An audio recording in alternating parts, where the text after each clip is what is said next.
आशा करता हूँ आप सब बहुत अच्छे होंगे दोस्तों।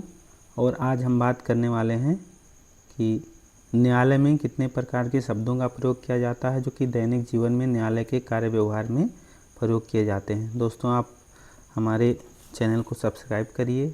वीडियो अगर आपको पसंद आए तो लाइक शेयर और कमेंट ज़रूर करें। दोस्तों शुरू करते हैं। ये जानकारी आप सभी के लिए बहुत ही ज़्यादा महत्वपूर्ण है। सबसे पहले दोस्तों हम बात करते हैं न्यायालय की। तो न्यायालय वह स्थान है जहाँ पर क्या न्याय दिया जाता है। ठीक है, न्यायालय यानी कोर्ट जिसके कहा जाता है, आप सब इससे परिचित हैं। फिर है न्यायाधीश। न्यायाधीश जो हैं वो जो जज होते हैं, जो पीठासीन अधिकारी होते हैं किसी भी न्यायालय में, उन्हें न्यायाधीश या जज कहा जाता है। वकील, वकील यानी एडवोकेट या लायर। एडवोकेट वो होते हैं जो आपका पक्ष न्यायालय में रखते हैं, किसी भी व्यक्ति की तरफ से उनको वकील कहा जाता है। अभियुक्त वह व्यक्ति होता है जिस पर अपराध का आरोप लगता है कि ये व्यक्ति फला अपराध किया हुआ है, तो उसको न्यायालय की भाषा में अभियुक्त कहा जाता है। गवाह दोस्तों वो होते हैं जो कि किसी घटना के साक्षी होते हैं, घटना को देखे हुए होते हैं या घटना के बारे में जानते हैं, तो उनको गवाह कहा जाता है, यानी विटनेस जो घटना का साक्षी होता है। अभियोजन क्या होता है दोस्तों? अभियोजन जो है अपराध सिद्ध करने वाला पक्ष, यानी सरकार का पक्ष जो होता है उसको अभियोजन कहा जाता है। जो कि स्टेट केस में रहते हैं उनको अभियोजन कहा जाता है। बचाव पक्ष कौन होता है? अभियुक्त का पक्ष जो कि स्टेट केस से अपने आप को बचाता है, उसको बचाव पक्ष कहा जाता है या अभियुक्त का पक्ष कहा जाता है। निर्णय यानी जजमेंट क्या होता है साथियों? जजमेंट होता है जो न्यायालय का अंतिम आदेश होता है, यानी कि पूरे ट्रायल के पश्चात जो भी निर्णय आता है, जो भी रिजल्ट आता है, उसको हम जजमेंट कहते हैं अदालती भाषा में। आदेश क्या होता है? ऑर्डर होता है। न्यायाधीश का निर्देश होता है, वो प्रत्येक पेशी वाइज अलग अलग आदेश जो पारित किया जाता है उसको न्यायाधीश का निर्देश या फिर आदेश कहते हैं साथियों। फिर अगला है सुनवाई। सुनवाई जो है हियरिंग जिसको कहते हैं, मुकदमे की प्रक्रिया। ये तारीख पेशी जो नियत होती है उसको हम सुनवाई की पेशी या तारीख पेशी कहते हैं। साक्ष्य अपराध सिद्ध करने का प्रमाण जो होता है, एविडेंस होता है, जो कि जिससे अपराध सिद्ध होता है वो साक्ष्य होता है। अब ये साक्ष्य दोस्तों मौखिक भी होता है, लिखित भी होता है, डॉक्यूमेंट्री भी होता है। सभी प्रकार के साक्ष्य न्यायालय में आवश्यकता अनुसार प्रस्तुत किए जाते हैं। जमात होता है अस्थायी रूप से रिहाई, यानी कि कोई व्यक्ति किसी अपराध को कायद किया है वो न्यायालय में पेश होकर अपनी जमात करा लेता है और जमानतें दाखिल कर देता है, तो न्यायालय में उसका ट्रायल शुरू हो जाता है, तो उसको बेल कहा जाता है। अस्थायी रूप से रिहाई होती है जब तक कि ये पूरा मामला निर्णय ना हो जाए। अगला है गिरफ्तारी, यानी अभियुक्त को जब कभी ऐसे मामले जिसमें अभियुक्त को गिरफ्तार करने की आवश्यकता है तो उसमें अभियुक्त को तुरंत गिरफ्तार किया जाता है। जो कि संज्ञेय अपराध के मामले होते हैं वो गिरफ्तारी कहलाती है। अपराध क्या होता है? अपराध होता है दोस्तों कानून का उल्लंघन। नियम या कानून का जो उल्लंघन है उसी को ही अपराध कहा जाता है, यानी कि ऐसा कार्य जिससे नियम भंग हो, नियम टूटे, उसी को अपराध या कानून का उल्लंघन कहा जाता है। सजा क्या होता है? अपराध का दंड। मान लीजिए कि किसी व्यक्ति ने कोई अपराध किया तो उस अपराध के एवज में मान लीजिए किसी व्यक्ति ने चोरी किया 20,000 रुपये का। 20,000 रुपये की चोरी करने के पश्चात जब वो न्यायालय उसका ट्रायल करती है, अगर वो दोषी सिद्ध होता है तो उसको जो भी सज़ा मिलेगी वो अपराध का दंड कहलाता है साथियों। आगे है मुकदमा। मुकदमा जो है वो सामान्य शब्द है, न्यायालय में चल रहा विवाद ही मुकदमा कहा जाता है, जिससे कहा जाता है कि हमने उनके ऊपर मुकदमा दायर कर रखा है। अगला है प्राथमिकी यानी FIR। दोस्तों ये प्रथम सूचना रिपोर्ट होती है जो पुलिस की ओर से किसी शिकायतकर्ता व्यक्ति द्वारा दर्ज कराई जाती है और उस तहरीर के आधार पर जो शिकायतकर्ता व्यक्ति प्रस्तुत करता है उसके आधार पर पुलिस प्राथमिकी दर्ज करती है, तो उसको फर्स्ट इन्फॉर्मेशन रिपोर्ट यानी कि FIR कहा जाता है। अपराध की पहली रिपोर्ट होती है और यहीं से मुकदमे की कार्रवाई शुरू होती है साथियों। अगला बात करेंगे हम चार्जशीट की। चार्जशीट क्या होता है? चार्जशीट वो विवरण होता है दोस्तों जिसमें अपराध की किसी भी अपराध की सारा डिटेल दिया जाता है कि मामले की शुरुआत से लेकर और पुलिस जब तक चार्जशीट न्यायालय में प्रस्तुत कर रही है तब तक का पूरा विवरण इसमें दिया जाता है और इसी के आधार पर सारे केस का ट्रायल शुरू होता है। दोस्तों अगला है सम्मन। सम्मन जो होता है चार्जशीट के पश्चात अभियुक्त को इसलिए दिया जाता है ताकि वो न्यायालय में हाजिर होकर अपना ट्रायल या परीक्षण शुरू करा सके, इसलिए उसको सम्मन दिया जाता है। वारंट क्या होता है? ये गिरफ्तारी का आदेश होता है, जो कि अभियुक्त सम्मन पर नहीं हाजिर होता है तो उसके खिलाफ वारंट जारी किया जाता है, या ऐसे भी मामलों में वारंट जारी किया जाता है जहाँ की गिरफ्तारी की आवश्यकता शुरुआत में ही होती है। हलफनामा अगला है। हलफनामा दोस्तों होता है एफिडेविट, जिसको शपथ पत्र कहा जाता है। कोई भी प्रार्थना पत्र जो न्यायालय में प्रस्तुत किया जाता है उसको अपने शपथ पत्र से अभियुक्त द्वारा या वादी द्वारा या किसी भी पक्षकार द्वारा समर्थित किया जाता है किसी भी प्रार्थना पत्र को, तो उसको हम जिस प्रार्थना पत्र से हम समर्थित करते हैं उसको शपथ पत्र कहते हैं। अगला है अपील। अपील दोस्तों होता है किसी निर्णय के विरुद्ध, फाइनल निर्णय आ जाता है कोर्ट का, उसके विरुद्ध यदि हम उस निर्णय से कोई असंतुष्ट है तो जो अगले न्यायालय में या उस न्यायालय से उच्च न्यायालय में जो वाद दायर किया जाता है उस निर्णय के विरुद्ध, उसको अपील कहते हैं। अपील का जो है निर्णय होता है वो इस मुकदमे पर जो कि निर्णित हो चुका है, जिसके खिलाफ अपील दायर की गई है, उस पर लागू होता है। दोस्तों अगला है पुनर्विचार याचिका या पुनः विचार की याचिका। ये ऐसा टर्म है दोस्तों जो कभी कभी प्रयोग किया जाता है न्यायालय में किसी भी निर्णय के पुनर्विचार के लिए। अगला है दोस्तों गवाही। गवाही जो होता है टेस्टिमनी होता है, मौखिक साक्ष्य के रूप में जिसको हम कहते हैं, वो गवाह होते हैं जो अपने या किसी गवाह के मौखिक साक्ष्य के रूप में कथन किया जाता है। जीरा क्या होता है दोस्तों? जीरा एविडेंस जो होता है किसी गवाह का मुख्य बयान होने के पश्चात जो प्रतिवादी या विपक्षी वकील द्वारा से पूछताछ की जाती है उसको जीरा कहते हैं, यानी क्रॉस एग्जामिनेशन जिसको कहा जाता है। वादी कौन होता है? प्लेंटिफ, जो मुकदमा दायर करता है किसी व्यक्ति पर, वो वादी होता है जो सबसे पहले पहल करता है मुकदमे को चलाने की, मुकदमों को शुरुआत करने की, उसको वादी या प्लेंटिफ कहा जाता है। और ये वादी शब्द जो है ये सिविल और क्रिमिनल दोनों मामलों के लिए प्रयोग किया जाता है। साथियों प्रतिवादी जो होता है जिस पर मुकदमा किया जाता है, ये भी सिविल और क्रिमिनल दोनों में प्रयोग किया जाता है। अधिवक्ता पत्र क्या होता है साथियों? तो इसको हम पावर भी कहते हैं, वकालतनामा कहते हैं, जिसके आधार पर वकील आपका मुकदमा लड़ते हैं, उनका पावर जो है लगा रहता है, उनका वकालतनामा उस पत्रावली में संलग्न किया जाता है जहाँ जिस मामले में कोई भी अधिवक्ता किसी भी व्यक्ति की तरफ या किसी भी पक्षकार की तरफ से हाजिर होता है। सत्र न्यायालय क्या होता है? गंभीर मामलों की अदालत, यानी कि इसको सेशन कोर्ट कहते हैं। ये अधीनस्थ न्यायालय से ऊपर की कोर्ट होती है या मजिस्ट्रेट न्यायालय से ऊपर की कोर्ट होती है, इसको सेशन कोर्ट कहा जाता है, सत्र न्यायालय। अगला है उच्च न्यायालय। जैसा कि हम सब जानते हैं माननीय उच्च न्यायालय या माननीय हाई कोर्ट, जो कि राज्य स्तर की अदालत होती है, जो कि जिला स्तर की से ऊपर की अदालत होती है। सर्वोच्च न्यायालय देश का सबसे शिखर का न्यायालय है। सर्वोच्च न्यायालय या सर्वोच्च न्यायालय के जो भी जज होते हैं उनको न्यायमूर्ति कहा जाता है, यानी जस्टिस का। ग्राम न्यायालय तहसील स्तर पर वर्तमान समय में ज़्यादातर स्थापित किए गए हैं। लोक अदालत क्या होता है साथियों? लोक अदालत तो समझौते से विवाद निपटाने की प्रक्रिया होती है, यानी कि दोनों पक्ष अगर सुलह समझौता कर लेते हैं तो वहाँ पे लोक अदालत के माध्यम से मुकदमों को निपटाने का प्रयास किया जाता है। फैमिली कोर्ट क्या होता है दोस्तों? पारिवारिक मामलों की अदालत होती है, जहाँ पे परिवार से संबंधित मामले, यानी कि माता पिता, पति पत्नी या बच्चों के बीच में जो विवाद उत्पन्न होता है उससे संबंधित मामले जिस न्यायालय में दायर किए जाते हैं, जहाँ पर उनकी सुनवाई होती है, उसे फैमिली कोर्ट या पारिवारिक न्यायालय कहते हैं। अधिनियम क्या होता है साथियों? अधिनियम का अर्थ है एक्ट या नियम या कानून, जो कि किसी एक्ट जैसे NDPS एक्ट हो गया, पॉक्सो एक्ट हो गया, ये सब एक्ट के तहत ही नियम मामले दर्ज किए जाते हैं, जो नियमानुसार उस एक्ट में प्रावधानित होता है। संविधान क्या होता है? देश का सर्वोच्च कानून। जैसा हम सब जानते हैं साथियों, देश का सर्वोच्च कानून जो है उसको संविधान कहा जाता है। संविधान जो है वो देश का सर्वोच्च कानून होता है। आगे बात करें दोस्तों संशोधन क्या होता है? तो संशोधन जो है परिवर्तन या सुधार, यानी कि अगर किसी भी प्रार्थना पत्र में कोई त्रुटि हो गई है तो उसके संशोधन के माध्यम से उस प्रार्थना पत्र में सुधार किया जाता है। अधिसूचना क्या होती है? ये नोटिफिकेशन या आधिकारिक सूचना जो दी जाती है किसी भी विभाग को, किसी भी न्यायालय को, अधिसूचना कहलाती है।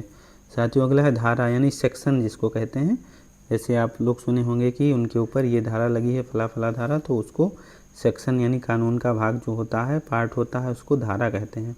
रिपोर्ट क्या होती है? तथ्य या जांच का विवरण जो होता है उसको रिपोर्ट कहा जाता है साथियों। रिपोर्ट एक किसी भी अधिकारी के द्वारा या कर्मचारी के द्वारा प्रस्तुत किया जाता है या अधिकारी के मांगने पर प्रस्तुत किया जाता है। अगला बात करेंगे दोस्तों प्रमाण यानी प्रूफ, साक्ष्य जो होता है एविडेंस ही इसको भी कहा जाता है। ये लिखित, मौखिक या डॉक्यूमेंट्री हो सकता है। आगे है दोस्तों दस्तावेज यानी लिखित सामग्री, ये भी डॉक्यूमेंट के अंतर्गत आती है। न्यायिक प्रक्रिया यानी अदालत की कार्रवाई जो होती है उसको हम न्यायिक प्रक्रिया कहते हैं। अधीनस्थ न्यायालय यानी कि जो सबऑर्डिनेट कोर्ट होती है, जैसे सेशन कोर्ट से नीचे जो होती है मजिस्ट्रेट कोर्ट, उसको हम अधीनस्थ न्यायालय भी कहते हैं। अधीनस्थ न्यायालय। गारंटी यानी श्योरिटी क्या होता है साथियों? जब किसी व्यक्ति की जमानत होती है तो उसको न्यायालय में जमानती अपने बेल बॉन्ड के सहित दाखिल करने पड़ते हैं, और जो व्यक्ति जमानत लेता है उसको गारंटी या श्योरिटी या जमानत देने वाला या जमानतदार भी कहा जाता है। अगला है साथियों हिरासत यानी कस्टडी। कस्टडी वह प्रक्रिया है दोस्तों जिसके तहत किसी भी अभियुक्त व्यक्ति को पुलिस हिरासत में या फिर न्यायिक हिरासत में रखा जाता है। रिमांड क्या होता है? रिमांड होता है पुनः न्यायिक हिरासत में भेज देना, इसको रिमांड कहा जाता है। यानी गिरफ्तार व्यक्ति को न्यायिक हिरासत में भेजना या पुलिस हिरासत में भी देना, पुलिस रिमांड होता है। और यदि वो व्यक्ति जेल में जाता है, न्यायालय उसको रिमांड देती है, तो न्याय जुडिशियल कस्टडी यानी कि न्यायिक हिरासत कहलाता है। अगला है दोस्तों अभियोग यानी चार्ज जो होता है ये होता है कि आपने ये घटना कारित की है किसी भी अभियुक्त के व्यक्ति के ऊपर, तो उसको अभियोग या चार्ज कहा जाता है। दंड यानी पेनल्टी, कानून के अनुसार जो भी सज़ा सुनाई जाती है या जो भी जुर्माना या फिर अर्थदंड या कारावास की सज़ा होती है उसको हम दंड या पेनल्टी कहते हैं। क्षमा क्या होता है? अपराध माफ़ी। कोई भी व्यक्ति अगर किसी अपराध के लिए माफ़ी मांगता है, जो ये छोटे मोटे मामलों में लागू होता है, तो उसको अपराध के लिए माफ़ी भी दिए जाने का प्रोविज़न किया गया है। अपमान क्या होता है? कंटेम्प्ट, यानी कोई व्यक्ति यदि अदालत में किसी भी प्रकार से अपमान या अनादर करने का प्रयास करता है तो उसको कंटेम्प्ट की श्रेणी में रखा जाता है। गवाही देना यानी कि साक्ष्य प्रस्तुत करना, ये अभियोजन की तरफ से और अभियुक्त दोनों पक्षों की तरफ से प्रस्तुत किया जाता है। सत्यापन यानी वेरिफिकेशन, जांच या पुष्टि जो की जाती है उसको सत्यापन कहा जाता है, किसी भी तथ्य की या किसी भी डॉक्यूमेंट की, किसी भी प्रपत्र की। अपराध स्थल यानी क्राइम सीन, घटना का स्थल। दोस्तों कोई भी घटना जहाँ भी कारित हो जाती है उस स्थान को उस घटना का स्थल यानी घटना स्थल कहा जाता है। जैसे मान लीजिए किसी व्यक्ति का किसी चौराहे पर मारपीट दो पक्षों में हो गया, तो जो घटना स्थल होगा उस चौराहे को उस घटना का घटना स्थल कहा जाएगा। न्यायिक समीक्षा क्या होती है? अदालत द्वारा अगर जांच की जाती है किसी भी मामले की, किसी भी प्रकरण की, तो उसको अदालती जांच कहते हैं, यानी न्यायिक समीक्षा कहा जाता है। सुनवाई स्थगित यानी एडजर्नमेंट क्या होता है साथियों? एडजर्नमेंट वह प्रक्रिया है जिसके माध्यम से कोई भी पक्षकार अगली तारीख ले लेते हैं, यानी कि उस डेट पर वो उस चीज़ को प्रस्तुत करने के लिए या बहस करने के लिए या फिर अपने साक्ष्य प्रस्तुत करने के लिए तैयार नहीं होते हैं, तो उनको क्या करना पड़ता है? एक मौका प्रार्थना पत्र या एडजर्नमेंट एप्लीकेशन देना होता है और अगली तारीख नियत होती है न्यायालय में। पेशी क्या होता है साथियों? पेशी जैसा हम सब जानते हैं कि अदालत में अभियुक्त व्यक्ति जब उपस्थित होता है, वो प्रत्येक पेशी पर स्वयं या अधिवक्ता के माध्यम से उपस्थित आना होता है, और ये प्रक्रिया जो है पेशी कहलाती है, जो कि अदालत में सुनवाई की एक बेसिक प्रक्रिया है। दोस्तों है गिरफ्तारी वारंट यानी गिरफ्तारी का आदेश। गिरफ्तारी का आदेश साथियों कब किया जाता है? जब कोई व्यक्ति न्यायालय में उपस्थित नहीं आता है तो उसके खिलाफ गिरफ्तारी का वारंट जारी किया जाता है, और जब न्यायालय को ऐसा लगता है कि वो जानबूझकर वो व्यक्ति जमानत के बाद न्यायालय के समक्ष प्रस्तुत नहीं आ रहा है तो उसको गिरफ्तार करने की आवश्यकता है। ऐसे मामलों में गिरफ्तारी का वारंट जारी किया जाता है। जमानती अपराध क्या होता है साथियों? जमानती अपराध वह होता है जिसके तहत जमानत अभियुक्त व्यक्ति को आसानी से मिल जाती है, जैसे कि 2 साल तक की सज़ा में जमानती अपराध के सभी मामले होते हैं और उन्हें अभियुक्तों को जमानत का अधिकार प्राप्त होता है। गैर जमानती अपराध जो नॉन अवेलेबल ऑफेंस है, जिसमें जमानत आसानी से नहीं मिलती, या ऐसे मामले जिनमें 7 साल से अधिक की सज़ा है, वो गैर जमानती अपराध या संज्ञेय अपराध के अंतर्गत आते हैं। आदेश पारित करना क्या होता है दोस्तों? पास ऑर्डर यानी निर्णय देना, या आदेश पारित करना, ये एक ही प्रक्रिया है। निर्णय सुनाना यानी कि प्रोनाउंस जजमेंट, जब न्यायालय में सभी ट्रायल पूरे हो जाते हैं, उसके पश्चात सभी प्रक्रिया पूरी होने के पश्चात न्यायालय अपना अंतिम निर्णय सुनाता है। उसको फैसला घोषित करना या फिर न्यायालय द्वारा निर्णय सुनाना कहा जाता है। साथियों है दस्तावेज दाखिल करना, यानी कोई व्यक्ति अगर डॉक्यूमेंट दाखिल करना चाहता है किसी भी रूप में, किसी भी तथ्य को सामने प्रकट करने के लिए, तो उसको दस्तावेज दाखिल करने कहा जाता है। मुकदमा दायर करना दोस्तों, ये तो बेसिक प्रक्रिया है, यहीं से मुकदमा शुरू होता है, यानी कि केस जब शुरू होता है तो उसी को कहा जाता है मुकदमा दायर किया गया है। अपील दाखिल करना यानी कि पुनः सुनवाई का अनुरोध, यानी कि मामले को फाइनल स्तर तक घोषित होने के पश्चात या मामला जो है पूर्णतः निर्णीत होने के पश्चात उसके खिलाफ या उस आदेश के खिलाफ जो भी अगली उच्च अदालत में मुकदमा दायर किया जाता है, उस पर विचार करने के लिए उसको क्या कहा जाता है? अपील दाखिल करना कहा जाता है। अभियोजन पक्ष यानी सरकार का पक्ष होता है, जिसको हम सरकारी पक्ष भी कहते हैं, यानी कि प्रोसिक्यूशन साइड। अगला है बचाव पक्ष के वकील, डिफेंस काउंसिल होते हैं। अभियुक्त के वकील जो होते हैं उनको डिफेंस काउंसिल या फिर बचाव पक्ष के वकील कहते हैं, डिफेंस काउंसिल। याचिका करता है पिटिशनर, यानी कि जो सबसे पहले किसी भी मामले में आवेदन करता है हाजिर होकर न्यायालय में, उसको पिटिशनर कहा जाता है। प्रतिवादी जवाब देना रेस्पोंडेंट होता है, ये जो है इनके अगेंस्ट होते हैं। प्रतिवादी जो है वादी के अगेंस्ट होते हैं, पिटिशनर के अगेंस्ट कौन होता है? रेस्पोंडेंट। अगला है अभियोजन तर्क, प्रोसिक्यूशन आर्गूमेंट, जो अभियोजन अपनी तरफ से अपने पक्ष को या अपनी दलीलों को न्यायालय में प्रस्तुत करता है व्यक्ति को सज़ा दिलाने के लिए या उसकी घटना को सही साबित करने के लिए, उसे कहा जाता है अभियोजन पक्ष का तर्क। बचाव तर्क जो होता है वो डिफेंस आर्गूमेंट इसको कहा जाता है। ये अभियुक्त व्यक्ति की तरफ से अपने बचाव में दाखिल किया जाता है या अपने बचाव में ऐसी प्रक्रिया अपनाई जाती है। अधिवक्ता परिषद बार काउंसिल होता है, जो वकीलों का संस्थान होता है, इसको हम बार काउंसिल कहते हैं। अगला है लोक अभियोजक कार्यालय, ये जो है सरकारी वकील का कार्यालय होता है। न्यायाधीश का कक्ष क्या है? जज चैम्बर, जज साहब जो है कोर्ट के अलावा अपने चैम्बर में भी न्यायिक कार्य करते हैं और उसको कहा जाता है जज चैम्बर। वहाँ पे भी वो मामले की सुनवाई कर सकते हैं या साधारणतः करते भी हैं। न्यायिक आदेश क्या होता है? अदालत द्वारा जारी आदेश जो है न्यायिक आदेश कहलाता है। न्याय प्रदान यानी न्याय देना। दोस्तों कोई भी व्यक्ति न्यायालय में न्याय प्राप्त करने के उद्देश्य से ही मुकदमा दायर करता है, उसको जब न्याय प्राप्त होता है तो उसको कहा जाता है डिस्पेंसन ऑफ जस्टिस। अगला है निर्णय तिथि यानी डेट ऑफ जजमेंट, फैसले की तारीख जो होती है उसको डेट ऑफ जजमेंट कहा जाता है। सुनवाई तिथि यानी कि ये डेट ऑफ हियरिंग होती है, ये तारीख सुनवाई की तारीख, जिसको हम सामान्य भाषा में पेशी भी कहते हैं, तारीख पेशी। न्यायिक प्रक्रिया क्या होती है?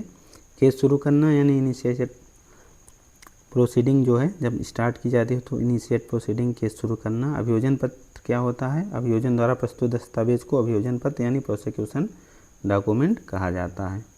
न्यायालय कक्ष क्या होता है? कोर्ट रूम, जैसे कि हम लोग अदालत में जाते हैं तो देखते हैं वहाँ पर न्यायालय का कक्ष बना होता है, जहाँ जज साहब बैठ के मुकदमों की सुनवाई करते हैं और वहाँ पे अन्य कर्मचारी भी न्यायालय के कक्ष में उपस्थित होते हैं। अदालत शुल्क यानी कोर्ट फीस, कोई भी मुकदमा दायर करने के लिए एक निश्चित न्याय शुल्क निर्धारित किया गया है, जो कि पिटिशनर को या वादी व्यक्ति को जो है अदा करना होता है टिकट के रूप में या फिर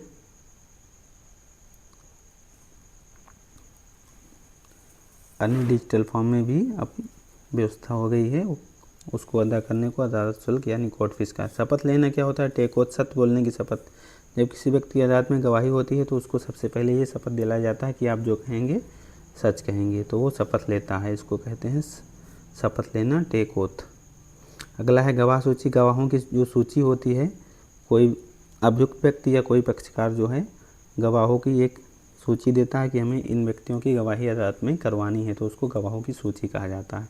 ये डिफेंस की तरफ से और प्रोसिक्यूशन की तरफ से भी हो सकता है। दोस्तों बात कर लेते हैं रिहाई आदेश जो होता है वो अभियुक्त व्यक्ति को रिहा करने का आदेश होता है जब उसकी जमानत हो जाती है और यदि वो व्यक्ति किसी भी मामले में किसी भी न्यायालय के समक्ष विचाराधीन जो है और उस मामले में वो उसको जमानत मिल जाती है तो न्यायालय जो है जेल में एक रिहाई आदेश भेजता है जिसके आधार पर उसको जेल से उस समय के पश्चात रिहा कर दिया जाता है जब भी उसको बेल मिल जाती है। अगला है केस नंबर यानी मुकदमे का जो भी नंबर होता है, सामान्यतः ये कंप्यूटर का नंबर या फिर रजिस्टर का नंबर होता है, उसको मुकदमे का नंबर यानी केस नंबर कहते हैं, केस नंबर। साथियों अभियोजन साक्ष्य क्या होता है? अभियोजन के तरफ से जो भी प्रमाण प्रस्तुत किए जाते हैं अपने अपराध को साबित करने के लिए उसको अभियोजन प्रमाण कहा जाता है। न्याय प्रक्रिया क्या है? Legal process. दोस्तों ये जो संपूर्ण कार्रवाई होती है लीगल प्रोसेस यानी कि न्यायिक प्रक्रिया के तहत ही की जाती है। साथियों हाजी माफ़ी वह प्रक्रिया है ये कि जब किसी भी डांडिक या क्रिमिनल मामले में अभियुक्त को बेल मिल जाती है और उसके पश्चात वो स्वयं या अधिवक्ता के माध्यम से न्यायालय में उपस्थित होता है, तो जब वो अधिवक्ता के माध्यम से उपस्थित होता है स्वयं ना जाकर के, तो उसको उसके अधिवक्ता द्वारा न्यायालय में एक ऐसा प्रार्थना पत्र दिया जाता है कि आज हमारा ये अभियुक्त न्यायालय में उपस्थित नहीं हो पा रहा है, इसके लिए इसकी हाजिर माफ़ी प्रस्तुत की जा रही है और आज की हाजिर माफ़ करने की कृपा की जाए। तो इस प्रार्थना पत्र को हाजिर माफ़ी प्रार्थना पत्र कहा जाता है जहां अभियुक्त अधिवक्ता के माध्यम से न्यायालय की नियत तिथि पर उपस्थित हो।